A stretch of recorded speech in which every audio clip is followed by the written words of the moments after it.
മണിക്കൂറുകളോളം വൈദ്യുതി നിലച്ചപ്പോൾ ഷാർജ നഗരം സാക്ഷ്യം വഹിച്ച മനുഷ്യത്വത്തിന്റെ കണ്ണു നിറയുന്ന കാഴ്ച. ആരും പറയാതെ, ആജ്ഞയ്ക്കും അനുവാദത്തിനും കാത്തുനിൽക്കാതെ നിരത്തിലിറങ്ങിയ കുറെ നല്ല മനസ്സുകൾ.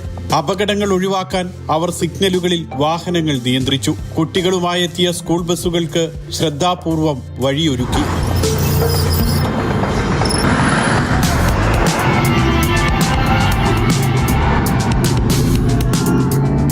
ഷാർജയിലെ അൽനഹദ, അൽമജാസ്, മുവൈല തുടങ്ങി നിരവധി പ്രദേശങ്ങളിൽ ഞായറാഴ്ചയാണ് മണിക്കൂറുകളോളം വൈദ്യുതി മുടങ്ങിയത്. ഈ സമയത്ത് ട്രാഫിക് സിഗ്നലുകൾ പൂർണ്ണമായും നിലച്ചു. കീറ്റ, സ്മൈൽസ്, നൂൺ തുടങ്ങിയ ഓൺലൈൻ ഡെലിവറി സ്ഥാപനങ്ങളുടെ ജീവനക്കാരാണ് നിരത്തിൽ ഇറങ്ങിയത്.